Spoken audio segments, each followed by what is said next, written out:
algunas de las políticas que se van construyendo en el transcurso de este gobierno. La pregunta es, claro, tú mencionabas el momento de la Asamblea Constituyente donde la movilización popular pudo arrebatar varios derechos y pudo, digamos, presentar su agenda y tener una presencia importante en la Asamblea Constituyente, ¿no? Con una fortaleza basada en la movilización. Digamos, hoy actualmente, viendo toda la agresividad con la que la derecha neoliberal entra a hacer sus propuestas al gobierno, en los medios de comunicación, toda una campaña realmente fuerte en la sociedad para imponer y para divulgar sus intereses, ¿será el gobierno de Moreno capaz de frenar una avalancha de reformas neoliberales que algunos analistas y muchas personas auguraban? Eso, Fernando, te doy la palabra. Es muy importante lo que acaba de decir Alejandra y tu reflexión. Hacia allá yo quiero ir. Es decir, ¿en qué momento se está haciendo esta consulta? ¿No? En el momento en que un proyecto de modernización capitalista, caracterizado por el autoritarismo, por la corrupción, por la terrible corrupción, ¿no? Que ha sido extremadamente beneficioso para los grandes grupos empresariales de este país, ¿no? Está en crisis, ¿no? Además, un proyecto de modernización capitalista, que yo lo digo en todas partes, es un proyecto fallido, porque ni siquiera lograron hacer lo que se propusieron, ¿no? Es decir, arreglaron la sala de la casa, por decir algo, se compraron un televisor bien grandote, ¿no? Pero no lograron utilizar el boom petrolero y el boom económico más importante de la historia de este país para establecer por lo menos bases estructurales que permitan al capitalismo ecuatoriano reproducirse. Aquí quisieron ponerse a tono con la globalización, ¿no? Y en gran medida lo hicieron, ¿no? Pero fallaron en cuanto a sentar bases para que este proyecto pueda tener una continuidad. En ese punto entra Moreno. En ese momento Moreno se confronta con Correa y lo que tenemos es una pelea entre los de arriba, para graficarlo bien. Se pelean los de arriba. Como dice la gente, se enojaron los compadres y se comenzaron a decir las verdades. Y se planteó una situación que no la esperábamos. Yo no la esperaba, Alejandra no la esperaba, no la esperábamos. Que el proyecto correísta comience a descomponerse, este proyecto de modernización corrupta, autoritaria y fallida, ¿no? ¿Sí? Que este proyecto se desmorone desde arriba, ¿no? Y comienza a hacer aguas arriba. Y en pocos meses, en 2 meses, tenemos a Correa de jefe de la oposición a su propio proyecto, ¿no? ¿Sí? Y de Lenín Moreno, en cambio, del gran estadista, o llamando al diálogo, llamando a la reconciliación nacional y enfrentándose con su mentor, ¿no? Es decir, mentor para ser candidato. ¿Quién esperaba esto? Nadie. Es allí cuando Moreno recurre al mecanismo de la consulta. Necesita construirse una base de legitimidad política que no tiene. Pero ¿cuál es el problema? ¿Cuál es uno de los problemas?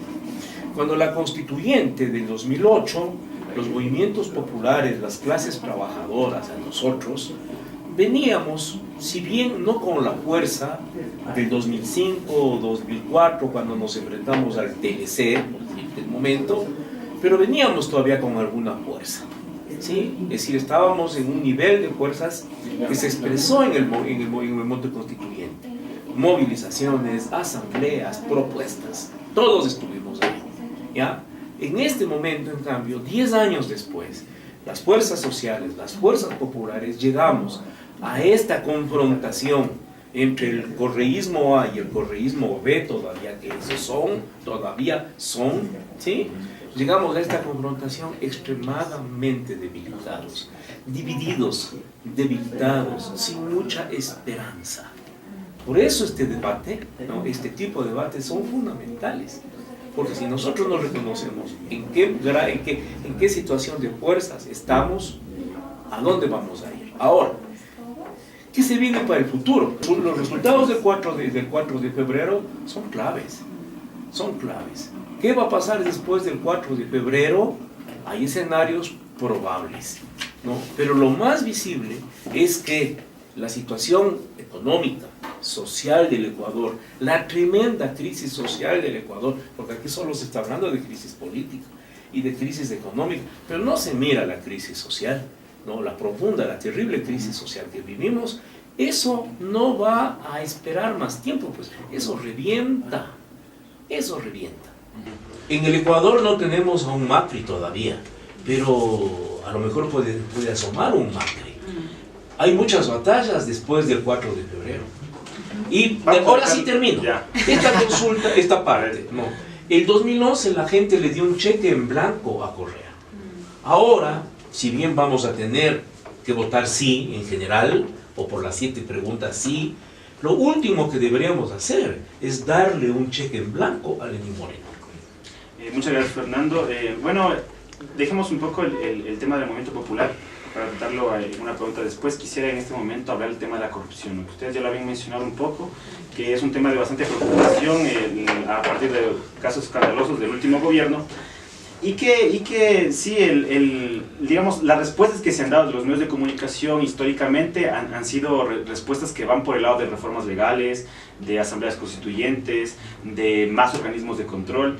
Pero yo me pregunto, digamos, a esas alturas donde el tema de la corrupción ha sido tan recurrente para la historia del país, y no solo para la historia del país, ¿no?, sino tan recurrente para la historia del capitalismo, digamos. Digo, las respuestas para este problema de la corrupción están solamente en el tema legal, o podemos encontrar otras respuestas, otras soluciones al problema de la corrupción. Alejandro.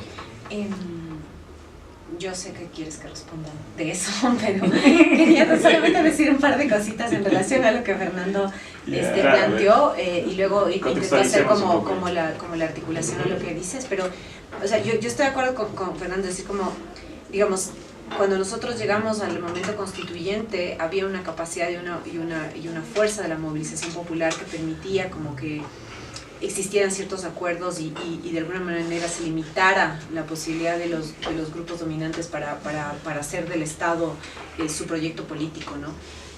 Pero yo creo que si bien ahora lo que estamos viendo, este proyecto que se hace agua, este proyecto fallido, esta crisis, ¿no?, esta incapacidad de construir un proyecto a largo alcance, una institucionalidad, la misma reforma institucional del Estado ha sido cualquier cosa. Nos creímos el cuento de que teníamos un Estado fuerte. Lo que estamos viendo ahora es que cambian 100 personas, un presidente o alguna correlación de fuerzas, y esa institucionalidad del Estado comienza a desmoronarse, a caerse nuevamente. ¿Qué hacemos con las subsecretarías? Tenemos todo un aparato del Estado que no sabemos qué hacer, cómo funcionar, etcétera.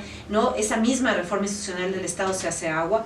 Esta posibilidad de la modernización capitalista con otras reglas y demás, creo que también queda en veremos, porque estamos en un momento entrando, aunque los datos muestran que ya no estamos en crisis propiamente, sino en un momento de recesión-recuperación.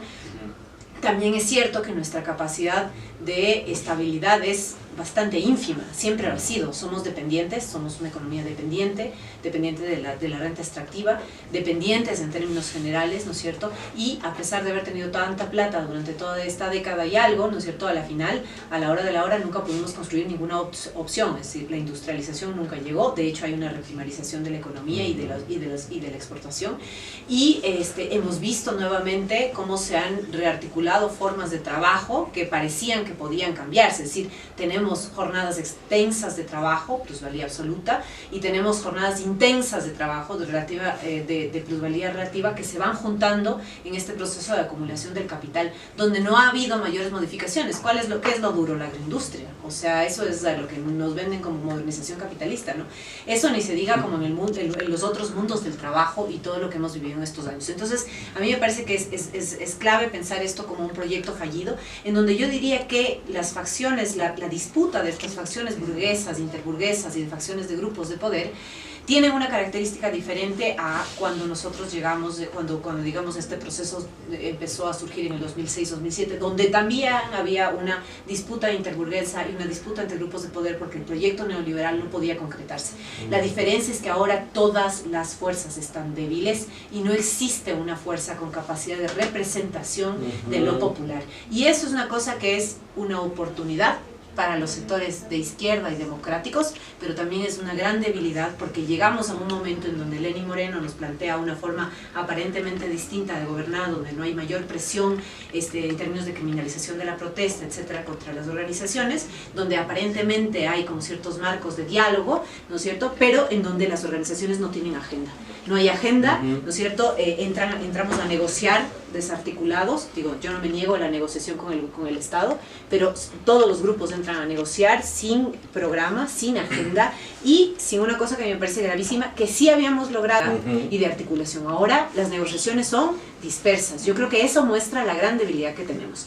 Y en ese sentido me pongo a pensar me pongo a pensar en las demandas que se han ido jalando en los últimos tiempos, es decir, como tienes todas las demandas del movimiento popular en contra del extractivismo, por ejemplo, ¿no? Y de los impactos en los territorios indígenas, tenemos todas las demandas de los sectores campesinos, indígenas, en términos de producción y de comercialización, tenemos todas las demandas de los estudiantes, de los trabajadores, de los maestros, en términos de las reformas que han habido desde la LOES, pasando por las reformas de los intentos y la modernización capitalista, etcétera, en los espacios fundamentalmente públicos. Lo privado se ha dejado de lado.